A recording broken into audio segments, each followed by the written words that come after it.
Hello everyone! Today I'm going to be sharing all the polishes I wore in the month of June.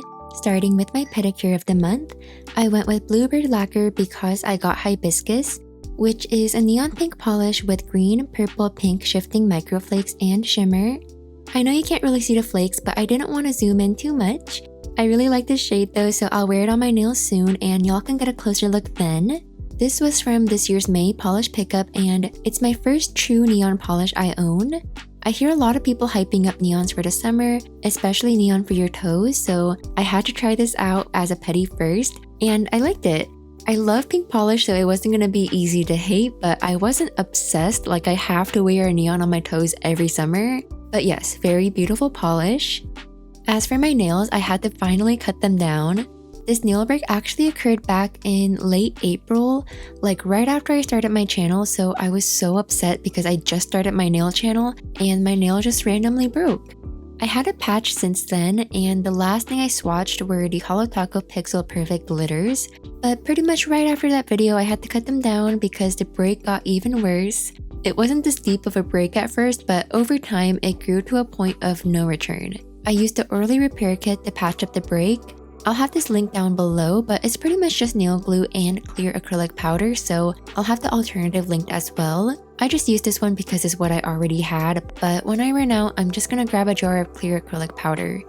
Normally when I break a nail, I don't like patching it because it's not a permanent solution. I only patched it since I just started this channel and I knew I had some polishes I wanted to swatch. But yeah, now here's my short nails. I had to cut them all the way down. Since this break happened so long ago, I already went through all the stages of grief and I've accepted my fate now, so not too upset anymore. Actually enjoying this feeling of a fresh start. And the first polish I wore was by Dany Vianna, Glinda the Good, which is a peachy coral crelly base with a blue shimmer. You can probably tell by the name this is from a Wicked collection. I own several from that collection and I love them. I would check them out if you're interested because there's some pretty unique shades. I love wearing a more natural shade when my nails are this short. I feel like I get the chance to channel my inner clean girl, but the added shimmer makes it extra glowy and shiny.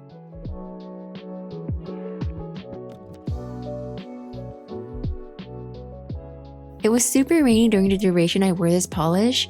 Actually pretty rainy all month, but I couldn't catch the sun to get good outdoor clips for this one in particular. I did go to IKEA though, so you can see just how gorgeous this polish is here.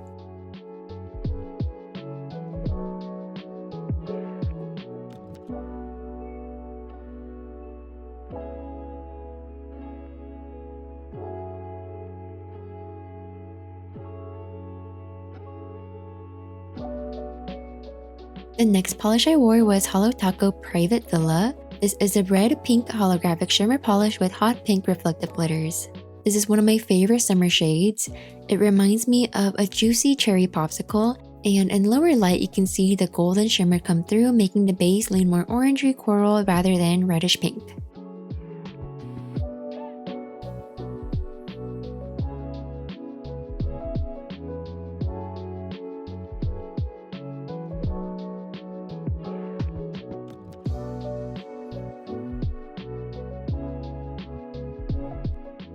The next polish I wore was Monarch Lacquer Culture Shock, which is a bright teal polish with glowy green shimmer and green reflective sparkle.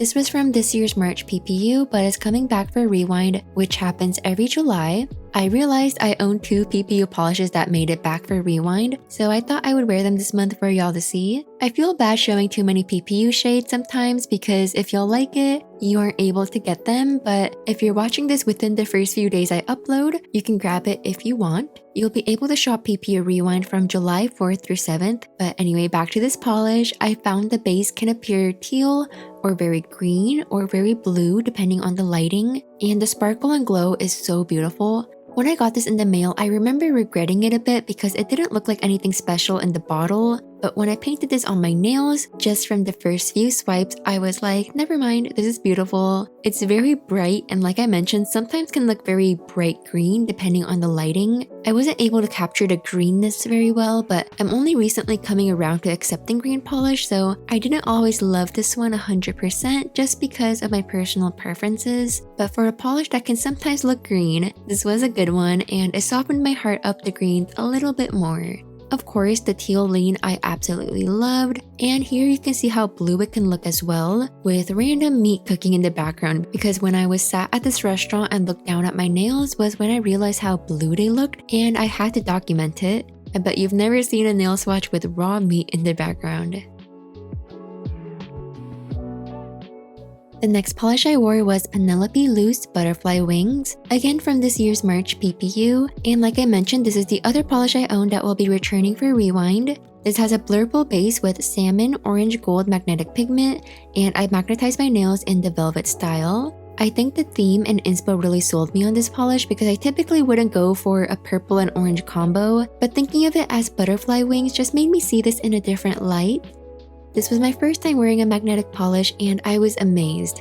I generally prefer the look of the velvet effect, but I also heard the cat eye effect tends to get blown out quickly. That didn't seem to be the case if you velvetize it. This color combo also reminded me of a beautiful sunset, but the type of sunset you only see every once in a while. I love the way this polish looked in the sun or with direct light, but to be honest, I wasn't the biggest fan of this color in the shade. And I should have worn a smoothing base because you can see my ridges, especially on my thumb, so sorry about that.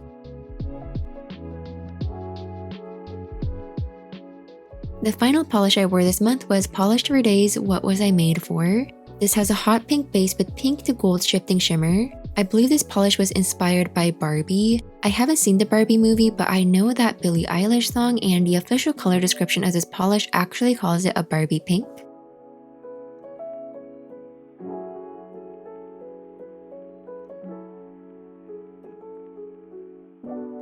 I wore this polish to watch Megan 2.0. I Google searched some images of the movie to see what the overall color theme was. I didn't have an exact color match in my collection, so I just went with what was closest, and I think I matched the images that had the pink background pretty well.